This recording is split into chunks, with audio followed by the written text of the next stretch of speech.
Hello there, my very good friends. On today's wrestling news, Vince McMahon and other top WWE executives are being sued for a $300 million sale of stock. All Elite Wrestling is coming to New York City. AEW are teasing a new title. And ACH has announced his retirement. I'm Adam Wilborn. And I'm Andy Murray. And this is the news. All right, we're going to kick things off with some legal stuff.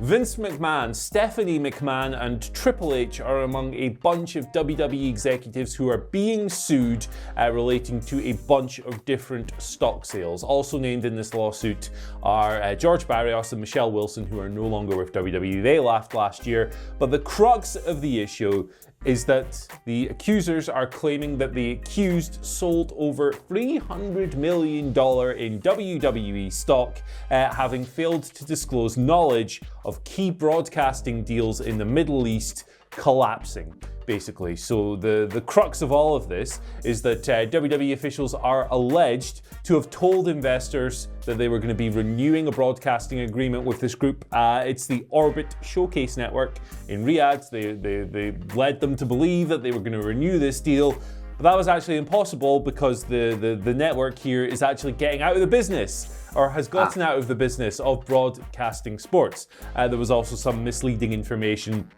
passed on regarding finding a replacement broadcaster as well. So there's some shady things going on here, allegedly, in this here lawsuit. Vince McMahon sold around 3.5 million shares worth around $280 million. $280 million. Why can I not speak today? He sold around 3.5 million shares worth approximately $280 million. This was based on, and I quote, non-public information regarding the company's key contracts, business metrics, and financial prospects. This information was also passed on to others, allegedly, so that they could sell some stock as well. And it's believed that the other executives traded around $30 million. So the lawsuit alleges, and again, I quote, breach of fiduciary. I can never say that right. Fiduciary. Fiduciary, there we go. It's safe to say I will never be a lawyer. Breach of fiduciary duty, unjust enrichment, aiding and abetting on WWE's behalf, and the plaintiff is pursuing punitive and actual damages, costs, and fees. So my mealy mouth has just read out the key details of that case. If you could make any sense of the just weird, massive syllables I've thrown at you, more power to you. But Adam Wilborn, what do you reckon of all this? You're something of an Ally McBeal, aren't you? Yes, as WhatCulture's a legal representative here, what I will say is that I don't really know what's going on, if I'm perfectly honest. It's, I suppose, akin a little bit to like pump and dump. I've very, very much dipped my toe in cryptocurrency and don't really know what's going on. But yeah, they've exaggerated things. They know that something's going to happen. It's all going to go wrong. So they've got rid of it. And that's not allowed as far as I'm aware. But we're not going to talk any more about it because it is literally the blind leading the blind here. Sorry, Mum and Dad, that I talk about wrestling on the internet rather than becoming a lawyer. Anyway, instead, let's talk about All Elite Wrestling. They are coming to New York City, baby. Big news this, breaking last night. The promotion announcing they are coming to Arthur Ashe Stadium in Flushing, Queens for Dynamite Grand Slam on, and I don't want to encourage the rumours here, Andy, but the fact that people say Sidgwick's a paid employee of AEW and they're doing this show on his sodding birthday really doesn't help matters. The 22nd of September, Michael Sidgwick's birthday, everyone buy him a gift or a ticket to the show would be really nice. They are coming to New York City. Tickets go on sale Friday, 16th of July. It is the place where they hold the US Open, of course. It's capable of holding over 23,000 people in there for tennis matches. Who knows how that's going to work out with a wrestling ring instead of tennis courts, etc. But it does have a retractable roof. That'll be really interesting depending on the weather or just the noise, because Andy, you and I know from when they do that with football stadiums, it really adds to the atmosphere occasionally when it just feels all contained in there, and a wrestling show arguably would be even better. But it does have the capacity, Andy, to be AEW's highest attended event ever. This is really exciting, and not just for Eddie Kingston, who was effing and jeffing all over social media yesterday when this news broke. Yeah, I can't wait for the New York-based wrestlers to have their homecoming. Eddie Kingston, Santana, and Ortiz, everyone who's resided in that city. Yeah. It's going to be awesome. It's going to be a sight to behold. I mean, we'll wait and see what the capacity of this show is going to be.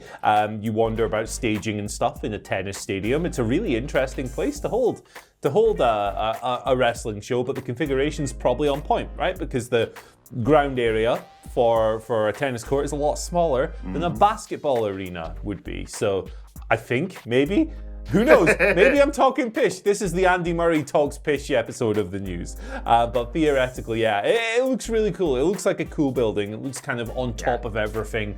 They're going to New York City. It'll be a hot crowd, guaranteed.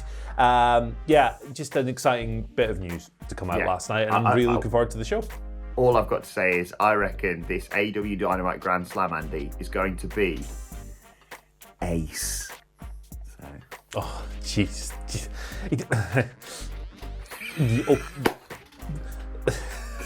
Come on, keep it together.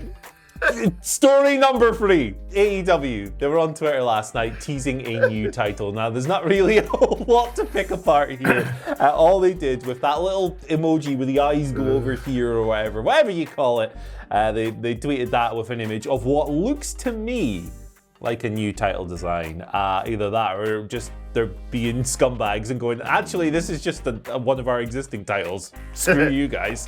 I don't think they'd be doing that, though. This obviously has led to all kinds of speculation on what this belt might be for. I think the most obvious candidate there would be the Trios Championships, discussed so many times over the past year and a half.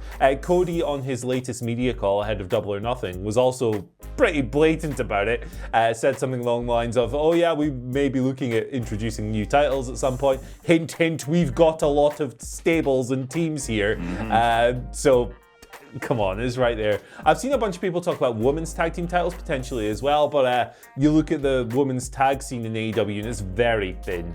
Maybe not enough units there to think about a division or a belt for that specifically, but we'll find out what happens. Maybe we'll see more of this on Dynamite. Who the hell knows? Yeah, very exciting, like you say, regardless of what this is, whether it's a beautiful diamond ring or more than likely, like you say, a new set of belts, presumably for the trios titles. Yeah, I think that's the only way they're really going here.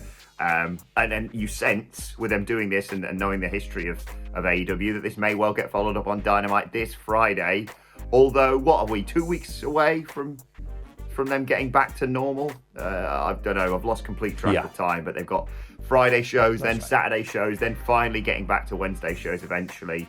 And those 4 shows with like Fyter Fest and Fight for the Fallen and Road Rager, when that all gets back to normal in July, it could be a part of that. Maybe we're going to be seeing them on Dynamite on Friday and then they're going to be crowding them over the next few weeks. Who knows? But yeah, hopefully it is trios titles because I think that's the next necessary step for them to take. Let's conclude today with some rather sad news, in fact. Wrestler ACH, indie wrestler, you may remember him as Jordan Miles in WWE. He's announced his retirement after 14 years in the sport. He did it yesterday, a short Instagram post simply reading, "No need for the dramatic or emotional wordplay. As of today, I will officially step away from professional wrestling. Thank you all for the support and love." He's been a free agent since November 2019. Of course, left WWE, part of all that Jordan Miles t-shirt debacle, basically. Last match was against Davey Vega. He defeated Davey Vega at AAW's Take No Prisoners 2021 event in May. But yeah, a real talent, Andy. A shame that we're losing him from this sport, but we've seen a few retirements recently, and as always, we wish him the best luck in whatever he decides to do next. You're a fan of his? Yeah, I've loved ACH for a long time. Before he got to WWE, when he was in Ring of Honor and New Japan and elsewhere, then he comes in and he has a horrible time in WWE. Like, that t-shirt design was, I mean, we documented our thoughts on it on video several times before. How on earth did they think they could get away with presenting something like that? Crazy situation. Had a rough time there, obviously. Got out, he returned to the indie circuit. He's worked for New Japan Strong, he's been in MLW, he did a one-shot for... No, Impact was before he went to WWE. Getting my dates all crossed up and everything else. But yeah, he's a very talented guy. He's got a great personality. He's a tremendous athlete, good all-round wrestler. I've really enjoyed his work since he left WWE in particular. So it sucks to see him step away, obviously, from like a fan perspective. But it's good to see him, making a decision for himself and everything else. Maybe we'll see him back someday. Who knows? But all the best. I've loved ACH's work over the year and have nothing but support and love for that guy. Exactly. Right, let's move on to your Twitter questions at WhatCultureWW, of course, if you want to get in touch with us. First question today comes from Eric Vasquez. He says, I'm wondering if Joe hasn't made some progress in a possible in-ring return, and it's been very well protected from being leaked. It almost seems like a mistake, if not especially after Daniel Bryan made his in-ring return. Cole versus Joe at the first full-scale takeover back, and then he posts the mwah gif from The Simpsons. Could we see it, Andy? I mean, he choked the sodding life out of him on Tuesday night. Yeah, I mean, there's definitely a possibility of this, for sure. I think that WWE would keep that information pretty close to the chest, and that it's not necessarily the kind of thing that we'd get out, like, way in advance. Like, when Edge came back, and obviously different injuries and everything else, but when Edge came back, there were some little whispers here and there, but nothing particularly concrete until he did come back. So, there is a possibility. Like I said yesterday, I think when you have a character like Joe who's going to be reducing like roster members, where he's going to be taking heat from them by beating them up and stuff and choking them out, he does need to give that back at some point. And the easiest way to do that is physically, in a match or in an ambush or whatever else. So the fact that he's getting physical with people, like he's dishing stuff out, to me, suggests that maybe it's looking a little bit more optimistic than it did before. But him and Cole is a match I would love to see if it's possible. Yeah. I just wouldn't get your hopes up on the situation, but I wouldn't rule it out entirely. Yes, exactly. I'd very much put this in the camp of, so you're telling me there's a chance. And all I'm concerned about, aside from the injuries, is them playing the wrong Samoa Joe entrance team and it being like, here comes Samoa Joe. Right, favorite. Second question today comes from Ryan Ahad. Ryan Ahad, sorry, Ryan. Who's made a grammatical error that I often do, which is why I don't write a lot for the site. Do you think if we finally realises how bad Raw is, WWE he means, they will draft over Roman and his grunts, Usos and Heyman? What do you reckon? Could Roman head to Monday Night Raw and spot that draft in a few months? I think that Roman and his crew are going to stay on SmackDown just because it's the bigger show now. It's watched by more people and everything else. Attracting the bigger audience every single week. Yeah, for that simple reason, I think Roman, who is the biggest, full-time star in the company right now, will stay on SmackDown. There's an argument to send him to Raw and work with some fresh people and everything else and creatively shake things up a little bit, but I just don't see it happening. Yeah, I don't see it either. I think he is the A show star. He's going to stick on the A show. And it, like, fantasy booking wise, we've booked him all the way through till next bloody WrestleMania. I don't think he, as much as Raw needs as much help as he can get.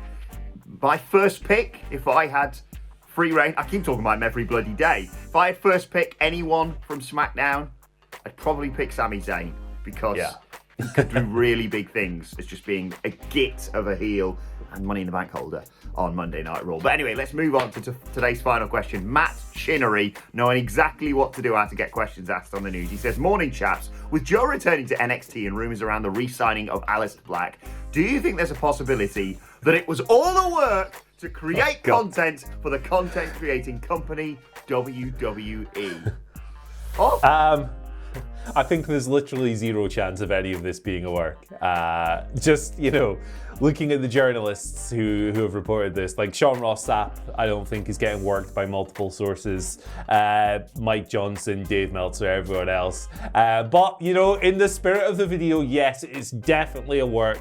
And they're all coming back as the new Nexus on next week's episode of Raw. You heard it here first. Raw is good again. Everything's a work. And they're going to be led by Agent Ambrose. Yeah, unfortunately, when it comes to this theory, I think Matt Chinnery, we are saying Chinny Bill, which is a phrase I've just realised not many people know. Does anyone use that? What are you on about? Okay, no, when you don't believe people exist. From where I'm from, you say, oh yeah, Chinny Bill. Apparently that doesn't exist. I confused my girlfriend with it the other day. Wife, not girlfriend. The other one. What am I talking about? Anyway, let's move on to today's and finally. And this photo from WWE's official Instagram account.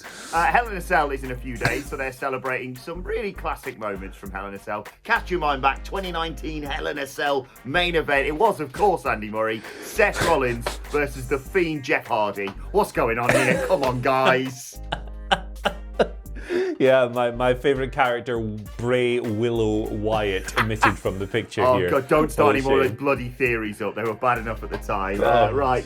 Let us know your thoughts on that and all today's news stories and how off the bloody rails this show was in the comment section below. Don't forget to like, share, and subscribe. And subscribe to What Culture Wrestling on either iTunes, Spotify, wherever you get your podcasts from for daily wrestling podcasts, of course. Plus, you can let us know your thoughts and Twitter questions on Twitter at WhatCultureWWE. Watch there, follow both of us. You can follow Andy Murray at... You can follow me at Andy H. Murray. The H today stands for Happy Birthday Grandpa. And by Grandpa, I mean Minoru Suzuki. Oh, happy birthday. You can follow me at Adam Wilborn. Please don't tell my missus about the whole girlfriend-wife thing. Follow us all at What Culture WWE. But for now, my thanks to Andy Murray. Thank you for joining us. Hey, we have a laugh, don't we? And we will see you soon.